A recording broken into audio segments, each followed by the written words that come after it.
Hai semuanya, welcome back to my channel again. Hari ini kita akan membuat kroffel yang lagi viral, lagi ngehit guys. Nah, ikutin video lengkap aku ya, cara pembuatannya dari membuat adonan sampai kita bake di atas kompor. Ini real adonan kroffel ya guys, bukan puff. Aku udah mempersiapkan bahan-bahannya ya teman-teman. Nah, aku kali ini memakai unsalted butter merek Anchor, tapi kalian boleh kok memakai merek yang lain.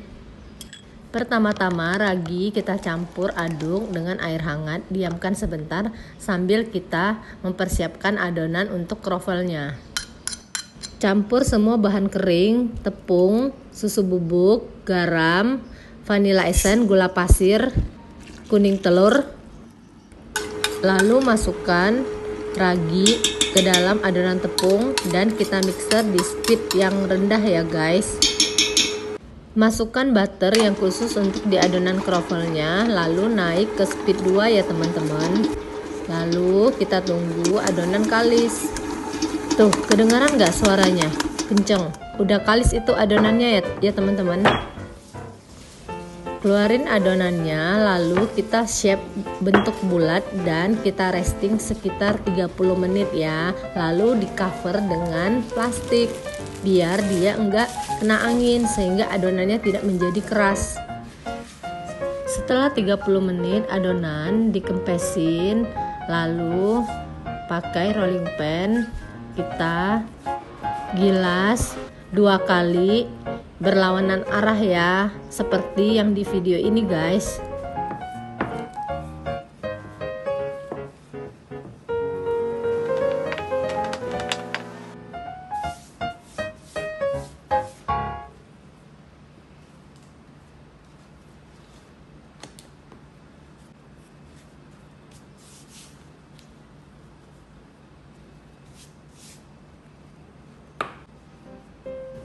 Setelah kita lipat atau folding 2 kali, kita cover pakai plastik, dimasukkan ke freezer lebih kurang sekitar 10-12 menit aja ya teman-teman.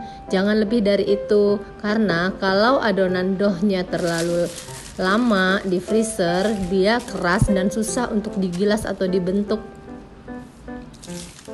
Oh ya, daripada kita membeli adonan kroffel yang udah jadi, mending buat sendiri, karena menurut aku itu sangat worthy. Kenapa?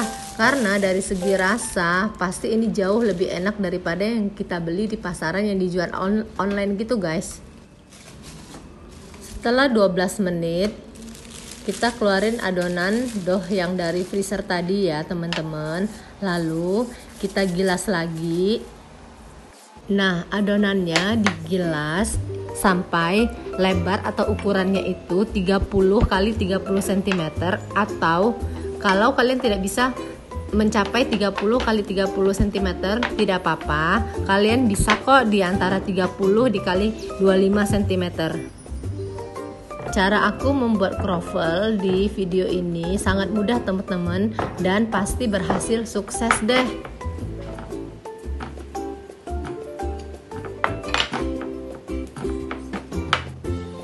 Setelah adonannya digilas mencapai ukuran 30 kali 30 cm atau 30 kali 25, lalu kita olesin dengan butter yang room temperatur suhunya ya teman-teman.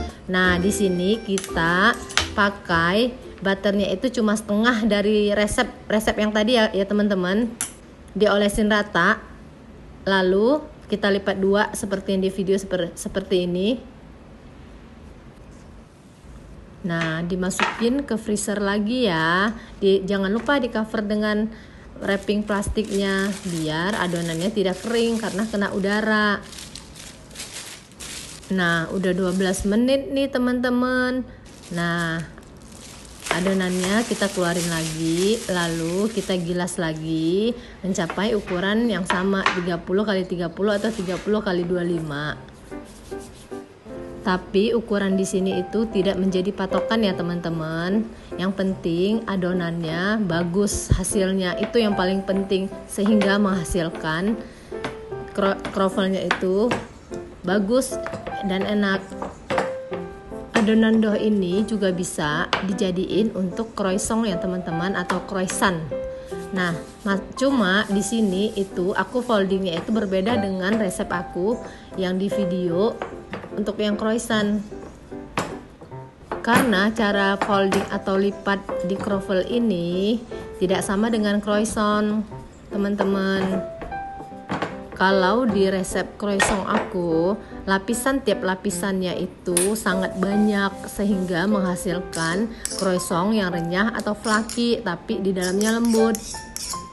Setelah digilas rolling pan, lalu kita olesin lagi dengan butter sampai rata dengan sisa butter yang tadi ya teman-teman. Lalu kita lipat dua lagi seperti yang tadi.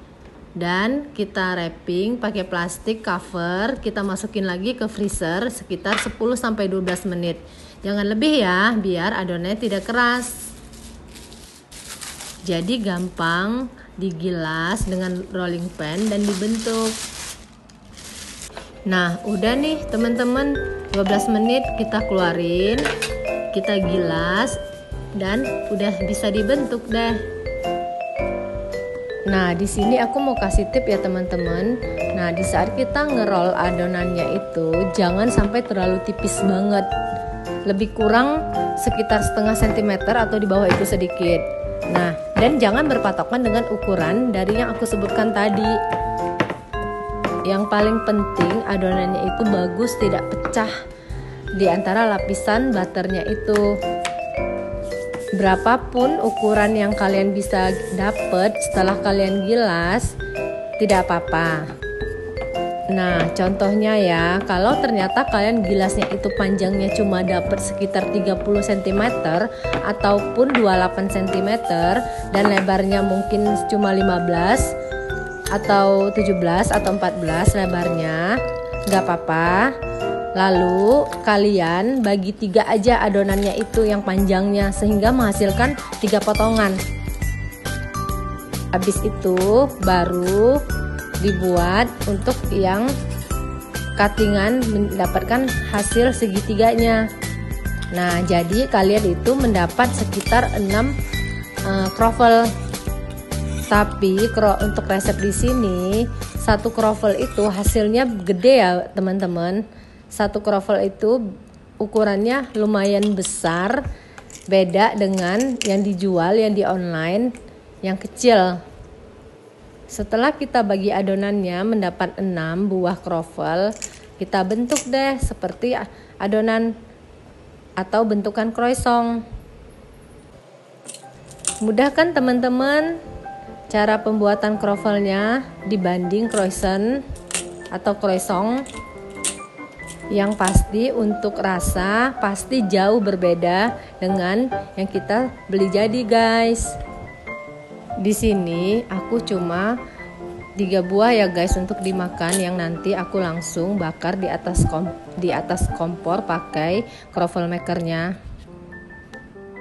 Nah, 3 buah croffle ini aku proofing atau aku kembangin sekitar 50 menit sampai 60 menit ya. Nah, aku taruh di dalam oven di cover plastik biar lebih cepat mengembangnya karena lebih hangat.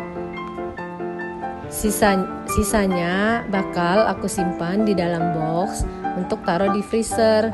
Nah, kapan aja di saat kita mau makannya tinggal kita keluarin, kita diamkan suhu ruangan sampai mengembang, lalu kita bakar deh pakai croffle maker di atas kompornya. Nah, di video aku ini aku membuat 2 resep croffle ya teman-teman, biar dapatnya lebih banyak dan kapan mau dimakan gampang, tinggal keluarin aja dari freezer. Oh ya, di saat masukin ke freezer, setelah dibentuk langsung masukin ke box, langsung masukin ke freezer ya teman-teman. Jangan nunggu sampai dia kembang baru dimasukin ke freezer, tapi langsung dimasukin ke freezer.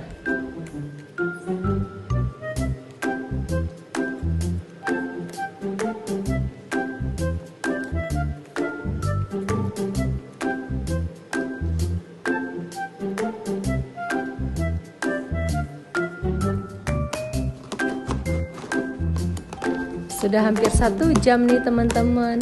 Wow, krovelnya udah mengembang nih kelihatannya. Cantik banget. Itu ada yang berbentuk bunga ya. Kalian lihat teman-teman, itu adalah sisa dari pinggiran adonan yang tadi kita cutting. Daripada dibuang, mending dipakai aja. Taburi gula di atas wadah. Nah, krovelnya kita taruh di atasnya. Lalu diolesin air ya, supaya untuk menabur gula yaitu menempel. Gulanya aku pakai nggak banyak teman-teman, karena nggak mau terlalu manis dan biar saat nanti dipanggang di atas kompor itu tidak cepat gosong.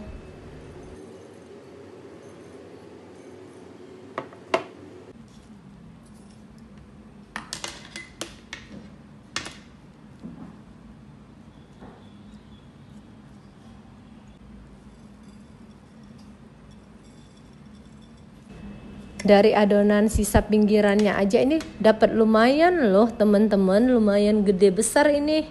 Bisa menghasilkan untuk satu krovel ukuran besar juga nih.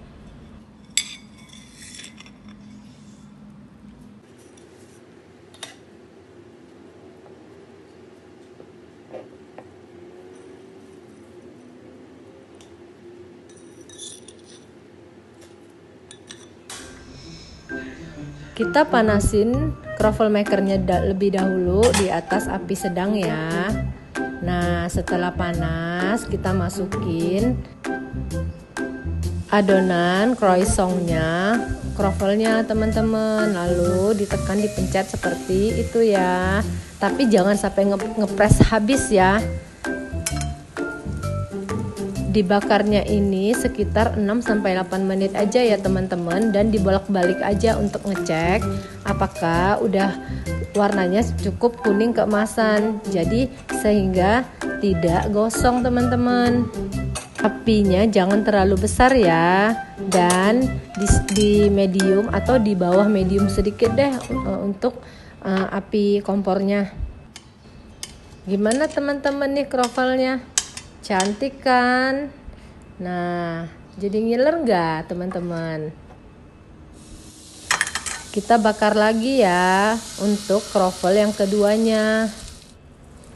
Setiap aku membalik adonan krovel dari makernya, aku tuh selalu membuang minyak atau butter yang keluar daripada adonan krovelnya guys. Jadi aku itu ngebuangnya itu di sink yang di samping kompor aku, sehingga butternya itu tidak berantakan atau berserakan di atas kompor. Karena butter yang keluar itu lumayan cukup banyak teman-teman.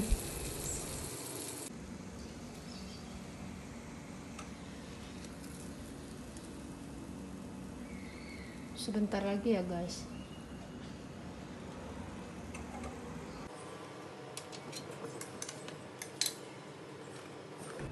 Lihat nih teman-teman, daripada sisa adonan yang bekas pinggirannya aja nih dapatnya lumayan gede. Weh, cakep kan warnanya.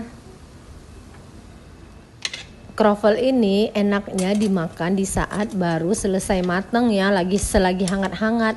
Itu bener-bener crunchy banget deh, berasa banget di lidah. Udah selesai nih krovelnya. Kita cobain ya, kita makan gimana rasa dan teksturnya. Aku toppingin dengan slice strawberry yang aku buat sendiri ya teman-teman. Yuk dicoba nih. Nah, crunchy kan guys dari suaranya. Nah, apalagi saat digigit bener-bener di luarnya itu renyah, crunchy, lebih crunchy daripada croissant ya teman-teman. Dan di dalamnya itu chewy, lembut, kayak gimana ya, kayak tekstur krovel ini kan memang sebenarnya dalamnya itu kayak setengah-setengah matang kayak gitu. Jadi itulah yang membuat di saat kita gigit di lidah, di luar crunchy, dalam chewy-chewy begitu. Jadi kayak enak deh. Pokoknya enak deh, dan resep ini wajib dicoba ya teman-teman. Enak, rasa premium deh. Jika suka video aku, di subscribe dong teman-teman.